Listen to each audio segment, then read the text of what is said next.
Depois, os outros governos também não foram lá grande coisa, não. Então, nós precisamos recuperar o Brasil, mas não o Brasil pós-pandemia. Nós precisamos recuperar o Brasil mesmo, de verdade, com reforma administrativa, com políticas duradouras, desinflar um Estado que gasta demais, com gente que trabalha de menos, valorizar quem trabalha mais, pensar em reforma administrativa, pensar em fazer reforma política. Senão a gente não sobrevive, não foi a pandemia que arrasou o Brasil. Dificultou para o Brasil porque o Brasil é inserido num contexto mundial, num mundo globalizado. Mas que o Brasil sempre teve numa pindaíba de dar dó, e muito por causa da nossa classe política, boa parte dela, eu repito, não é? E por omissão, às vezes, até de bons políticos. Até tem bom político que sabe que o cara que está sentado do lado dele é ladrão, mas não faz nada contra o cara. Então nós precisamos recuperar o Brasil, mas não é dessa pandemia, é o Brasil de sempre. Principalmente essa divisão de renda que joga milhares de pessoas morrendo de fome na rua. Pois não, Flávio, é um prazer falar contigo. Prazer, Atena, falar com você, cumprimentar todos que nos acompanham, e essa sua introdução serve para mostrar que temos muito o que fazer. Eu creio que é preciso, como você aponta, os principais problemas serem enfrentados, marcadamente esse que você destacou ao final, da desigualdade, poucos detendo quase tudo nas suas mãos, as oportunidades, o capital financeiro, enfim, e a maioria com quase nada. Então, esse é o principal problema brasileiro, agudizado, como você diz, pela corrupção, que faz com que essa concentração de recursos na mão de poucos se torne ainda mais obscena. Então, nós precisamos focar esses problemas principais e avançar. Acho que nós já conseguimos, se você olhar ao longo arco da história, eu sempre exemplifico, Datena, que eu tive sarampo, catapora, cachumba, coqueluche, não sei se você teve essas doenças. Os meus filhos não tiveram. Meus filhos não tiveram porque foram vacinados. Então, são doenças praticamente erradicadas, com a graça de Deus, hoje no Brasil. Então, nós temos muitos problemas. Sarampo parece que está voltando, né? O sarampo parece que está voltando, é bom a gente ficar de olho nisso. Uma campanha criminosa, Datena, contra a vacina, coisa de gente maluca. Então, nós precisamos agora focar o principal. O principal é conseguir que o dinheiro volte a chegar à mão do povo, conseguir que o dinheiro volte a chegar aos lares das pessoas para gerar oportunidade, gerar emprego. Questão econômica. Como? E aí, como você faz isso? Usando o dinheiro disponível em coisa séria. Por exemplo, qualquer governo sério, Datena, tem que acabar com o orçamento secreto. O orçamento secreto hoje é um caminho de corrupção, além de ser inconstitucional, ilegal. Você pega todo ano 20 bilhões de reais e toca no orçamento secreto, que ninguém sabe para onde vai, ninguém vê obra, ninguém vê nada, e de vez em quando estoura o escândalo. Então, na hora que você conseguir usar o dinheiro, e esse orçamento secreto foi criado agora, isso não é coisa antiga não, isso foi inventado agora, de uns anos para cá. E aí esse orçamento secreto é a prova de que, como você aponta, tem uma meia dúzia de políticos pegando o dinheiro e usando em proveito próprio. E aí, na hora que você pega o dinheiro, acaba com o orçamento secreto, aí você vai conseguir fazer obra. As estradas federais estão ficando destruídas. Muita obra na educação abandonada, creche parada, escola parada no país todo. E aí, onde é que está o dinheiro? Está virando barra de ouro. Está virando rachadinha, está virando orçamento secreto. Então é preciso, de fato, corrigir os rumos e de modo, assim, amplo, como você disse no começo. Eu tenho uma posição política, você tem outra, mas é preciso você ter uma corrente de boa vontade a favor do Brasil, independentemente de direita, esquerda, quem é... A nossa posição política é parecida, é povo, Flávio. É parecida, Nossa posição política é povo. É que os caras rotulam as pessoas sem saber com quem está falando, você entendeu? Claro, As pessoas adoram rotular pessoas sem saber com quem está falando. Tem um monte de imbecil que te coloca uma determinada pecha que não sabe nem quem você é. Você entendeu? Nunca ouviu você falar, nunca teve noção das suas ideias absolutas e sai te rotulando. Nós estamos defendendo aqui uma única coisa, que é a Constituição brasileira. Isso, claro. Homens e mulheres são iguais perante a lei. Questão partidária, né? Que eu sou de um partido, você é do outro, mas isso não impede que a gente aí converse. azar o é meu, né? coisa que a gente tem que Aí recuperar azar no o meu. Brasil. Aí azar o meu Quem que é nunca encontra um diferente tem que partido. conversar. Hã? Não, mas eu sei, azar o meu que nunca encontra um partido. Eu, durante 17 anos, fui do PT.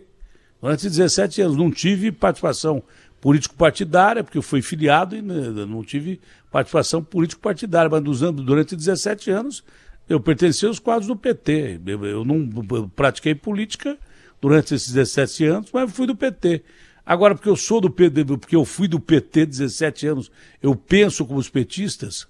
Claro que não. Agora eu estou em outro partido, que é o PSC, significa que eu penso da mesma forma que os caras pensam? É claro que não.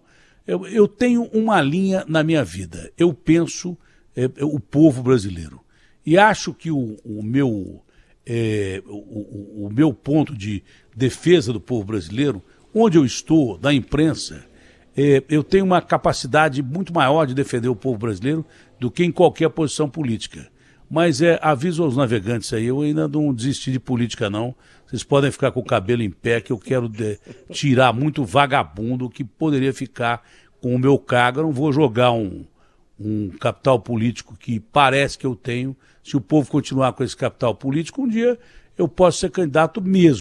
E nessas eleições ainda, se for possível, eu não posso denunciar que sou candidato, mas pré-candidato eu sou, entendeu? E agora não me interessa muito, não. O partido político que eu for, ou o cara aceita as minhas ideias, que não são radicais nem à direita e nem radicais à esquerda, eu sou povo brasileiro, ou o cara vai te catar também, porque eu não preciso de ficar pedindo cargo para ninguém. A maioria dos políticos implora cargo para os outros, né? Eu não. Eu entro para tentar ajudar o povo brasileiro. Se não quiser, não quis. Agora, não fiquem alegres, não, porque eu não desisti de nada ainda não, hein? Porque tem muita gente aí já soltando foguete, o caramba. Eu quero impedir que muitos malandros e vagabundos cheguem ao poder. Tem gente boa, mas tem gente ruim que está querendo disputar a eleição que eu faria questão de derrotar nas urnas se um dia eu for candidato. Só para o cara não ser eleito, eu faço questão de disputar a eleição. É importante, Datena, você sublinhar essa fé, essa crença na eleição, porque é uma coisa hoje espantosa no Brasil.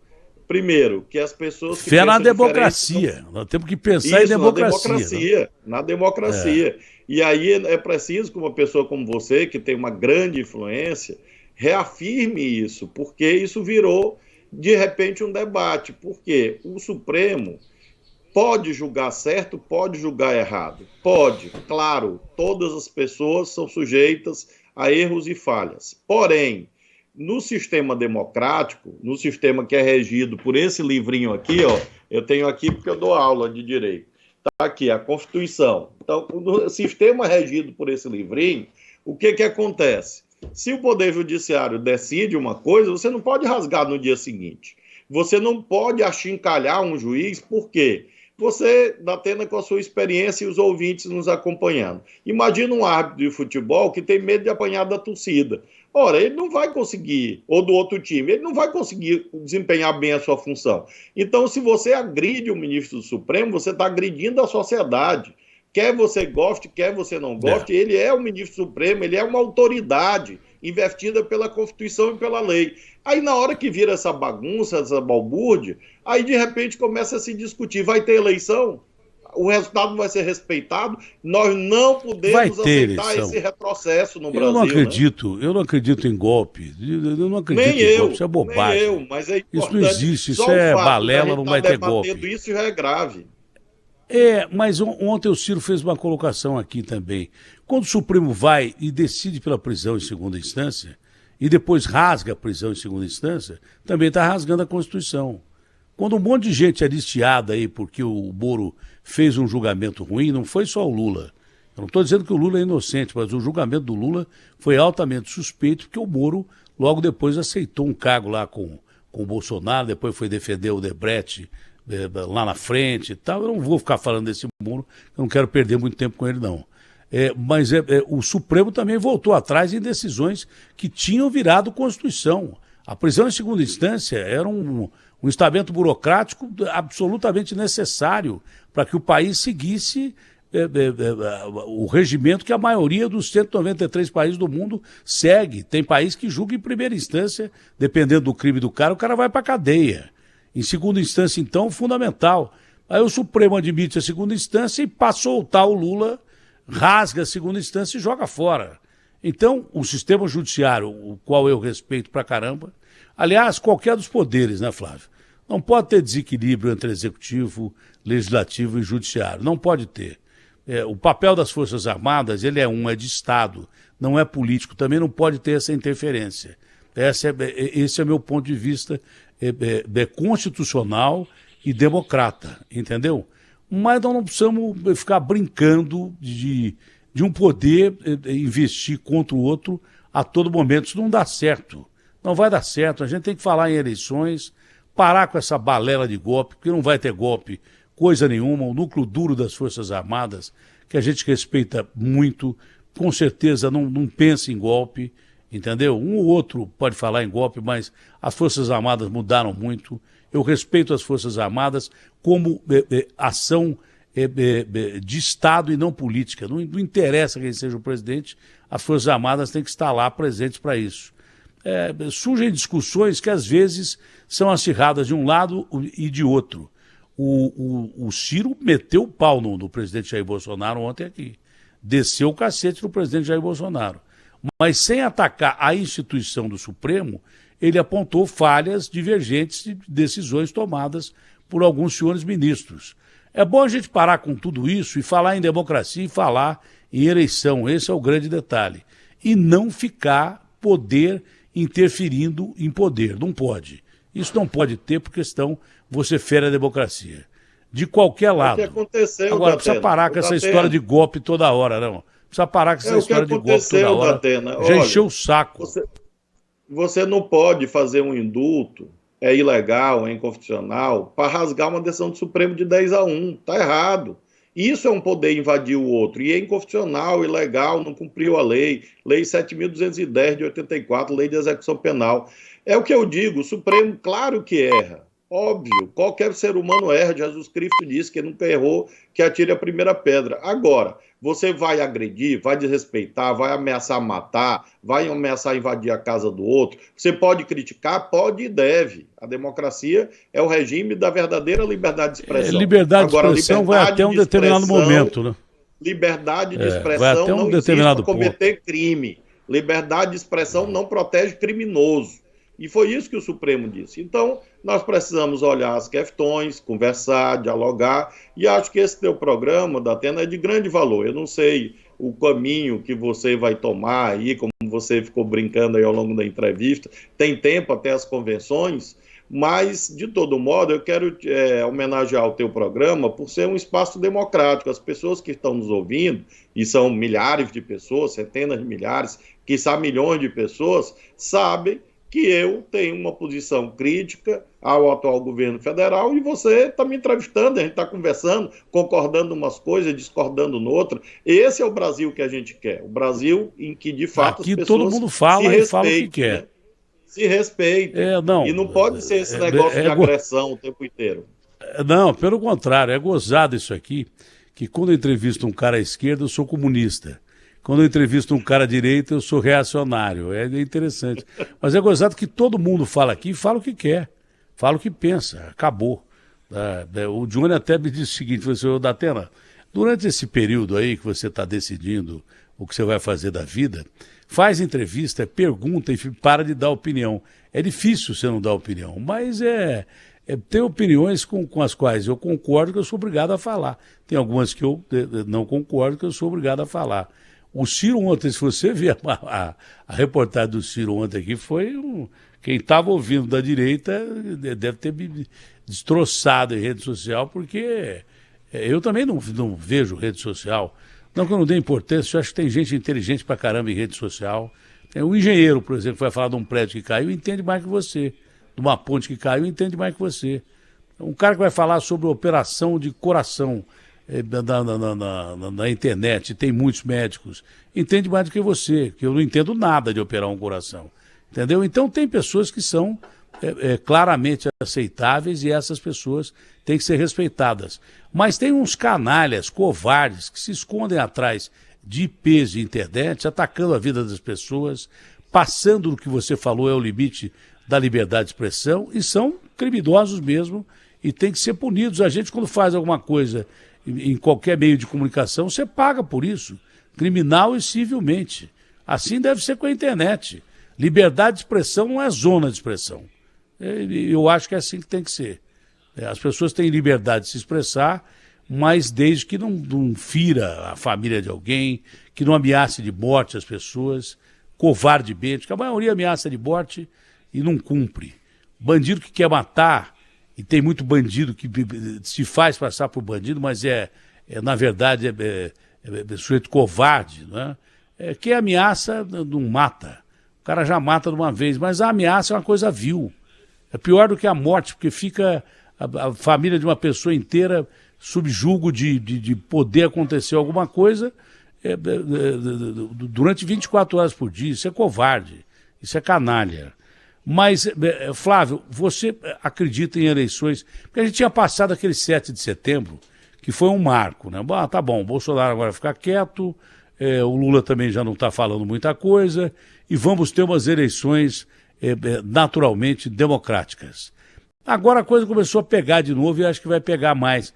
Você acredita em violência nessas eleições ou não? Eu, infelizmente, acho que o risco muito grande que nós estamos correndo e nós precisamos ter espaços como esse de conversar para evitar isso, porque qualquer que seja o resultado da eleição, ele tem que ser respeitado. Se o Bolsonaro ganhar, eu que não concordo com ele, obviamente, vou respeitar o resultado da eleição como respeitei em 2018. Fui governador, ele presidente da República, tínhamos posições divergentes, mas ele é o presidente da República, ainda é. E acho que esse espírito tem que presidir esse processo eleitoral, como você diz, a ameaça já é algo grave. Então você, quando ameaça a democracia, mesmo que eu concorde com você, tem muita gente disfarçada de pitbull, latindo grosso e que depois não vai concretizar a sua agressividade. Mas só o fato de se travestir de pitbull e ficar latindo, enfurecido, já é algo ameaçador. Então você tem que procurar combater isso e combater com serenidade, com tranquilidade, com decência, com respeito às instituições, com respeito à lei. É isso pelo qual eu trabalho aqui no meu estado, nacionalmente. Vamos ter agora o Congresso Nacional do meu partido, começando amanhã em Brasília. E nós vamos organizar isso, um bom programa de governo para poder apresentar nas eleições. E eu espero que seja assim, que prevaleça essa marca brasileira. Olha, nós somos um país que tem uma longa tradição de união, né? Nós conseguimos manter um território unido, um território vasto. Somos um país com muitas desigualdades, terríveis desigualdades, mas conseguimos fazer muitas coisas boas, muitas coisas bonitas na cultura, no esporte. Temos um sentimento religioso que nos une, não obstante tenhamos diferenças de igrejas, de correntes, mas temos uma população majoritariamente, quase 100%, que acredita em Deus, que é religiosa, apesar das suas diferenças. Então, nós temos que valorizar a união, valorizar as convergências, que se dão em vários planos, e focar o principal, voltando ao começo da entrevista da Atena. Qual é o problema das pessoas que estão nos ouvindo hoje? É desemprego, é fome, é conseguir alimentar a sua família, ter uma boa escola, uma boa saúde. Essa deve ser a pauta da eleição. E não pauta de agressão, de mentira, de ameaça, de que não vou aceitar o resultado. Agora não vi isso. Essa conversinha, Datena, essa conversinha de que a justiça eleitoral não funciona, que a urna eletrônica não funciona, isso é uma picaretagem, isso é uma safadeza. É um processo que vem sendo aperfeiçoado ao longo do tempo. Pode corrigir? Pode aprimorar? Pode. Mas dizer que eleição no Brasil com a urna eletrônica não funciona, e todas as eleições que nós fizemos de 1996 até hoje. Então tem que parar com essa safadeza, parar com essa picaretagem, com esse amontoado de mentira, e todo mundo vestir o verde e amarelo de verdade. O verde e amarelo é esse aqui, ó, verde e amarelo da Constituição. Todo mundo tem que pegar esse verde e amarelo de verdade e cumprir. Olha. Aí a gente vai fazer a eleição em paz e vai correr tudo bem, com a graça de Deus. Me fala de um regime militar, quando que um capitão seria presidente e um general vice? Então, quem levou o Pois Bolsonaro nunca. sempre mas quem levou sempre o Bolsonaro aos cargos que ele foi eleito foi a democracia. Ele sabe disso melhor do que ninguém. Num regime militar, ele jamais seria o presidente da República, seria o Mourão, o presidente da República, o general, e ele vice. Então, eu acho que você tem razão. A gente tem que focar nas eleições e acabou. Viu, Datena? Pois No regime militar ele foi expulso do Exército. Datena, obrigado. Ele brigava viu? Prazer com todo falar mundo. com você. Acabou já a entrevista? Acabou? É que eu tenho um compromisso. Ah, mas não me avisaram que seria uma entrevista tão rápida assim, pô. Eu ia fazer o programa, eu só fiz o programa por sua causa. Não, mas essa foi a entrevista mais rápida, foi a segunda entrevista mais rápida que eu fiz da minha vida. E a primeira foi com o general Ramos, que ele falou bom dia, eu fiz a primeira pergunta, ele falou boa tarde, Datena, e já foi embora. Essa foi a segunda entrevista mais rápida. O Guilherme devia ter me avisado aqui. Eu achei que tinha sido com o Enéas, que ele falava rápido. Não, o Enéas, acho que eu vou precisar adotar esse sistema, porque se porventura eu sair candidato sem apoiar ninguém, eu vou ter 1,5 segundos na televisão. Meu nome é Datena. Pronto, acabou. Enéas, grande figura. Então tá, Flávio, pena que foi tão rápida a entrevista. Semana que vem a gente volta a se falar. Voltamos a falar com mais tranquilidade e calma, mas acho que boa parte do que a gente tinha que falar, a gente já falou. Ótimo dia para você, Flávio. Valeu, abraço obrigado, grande. querido. Um abraço, até mais. Abraço. Ô, Agostinho, estamos inaugurando aqui o sistema de entrevista rápido. Fast. Fórmula 1. Fórmula 1 é na Band, não? Foi entrevista Verstappen, não é? Não foi entrevista Verstappen? Foi rapidinho. Enfim. O que você achou da entrevista do Flávio Dino? O Flávio Dino, ele é uma figura da esquerda, né, do PT, enfim, então defende o que o partido defende há muito tempo. Aliás, eu queria perguntar para o Guilherme por que os caras da direita não estão falando aqui. Eu precisava botar alguém da direita para falar aqui também, porque todo dia só cara da esquerda, eu vou pensar que nós somos comunistas, né, Agostinho? Só botar os caras da direita para falar também. Vamos pensar. Não que isso me incomode do cara achar que eu sou isso, aquilo. Eu não tô nem aí, eu sou o que eu sou e não me importo com o que os caras pensem sobre mim. Eu penso no povo brasileiro. Aliás, a minha ideologia é o povo brasileiro, é a Constituição. O mais legal, e a gente fica acompanhando aqui, eu não me ligo também muito em rede social e não falo isso com orgulho, porque a gente como jornalista tem obrigatoriamente que estar de olho em tudo, mas quando eu passo hoje em dia o cara para sobreviver, quando você fala que o Felipe Neto contratou a Paula Padrão, contratou o Galvão Bueno, significa que a internet é importante. Sim, demais. Não que a gente seja contra a internet. Nada. Só que eu não vejo internet, eu só vejo notícia aqui no UOL e olhe lá. É que tem muita gente que usa mal, né? Notícias do Barca e tal. Tem muita gente que usa para destilar ódio, é chato isso. Pra você ter uma ideia, eu tenho o Instagram, eu postei uma foto domingo, tomando um café, mas teve não sei quantas visualizações e tal. Não escrevi nada, só escrevi tomando um café com o meu filho. Eu estava feliz em tomar café com meu filho. Instagram, eu larguei de Instagram, achei que era legal no começo. Twitter eu larguei, eu tinha 2 milhões de seguidores no começo do Twitter. Aí eu arrumei um rolo com alguém lá, comecei a discutir. Eu também sou muito ignorante, eu não gosto de ouvir bobagem e ficar quieto. Eu falei, melhor largar disso. Instagram, como era só tirar foto e tal, e postar uma imagenzinha e tal. Mas aí eu postei uma imagem do fim de semana que eu estava passando em Florianópolis, e o cara falou, que apartamento, hein? Eu nunca mais postei foto em lugar nenhum. Pô, o cara ficou olhando onde você está, o apartamento que você está. O cara nem sabe se o apartamento é seu. Você entendeu como é que é o negócio? E eu não gosto de mostrar minha vida privada para ninguém. Você sabe que... mesmo porque a minha vida privada, ela é privada mesmo, não é privada como de muita gente que fala da gente. Pela boca, tem privada na boca. Agora, eu não gosto de ficar aparecendo muito em lugar nenhum. Realmente não gosto. Na TV já está difícil eu aparecer. Tá? Então, é mais ou menos isso. Mas você ia dizendo mesmo, Agostinho, que eu quero saber se o clique do João está pronto. Vamos ver. Acho que teremos novidades hoje, hein? Só para saber, porque o nosso Guilherme tem que botar os repórteres todos aí. Se não tiver ninguém, já vai botando um atrás do outro do Brasil, gente. E o Guilherme me avisou que seria... que a entrevista seria de 2 minutos e meio. Ele não me avisou. Ele avisou você, Agostinho?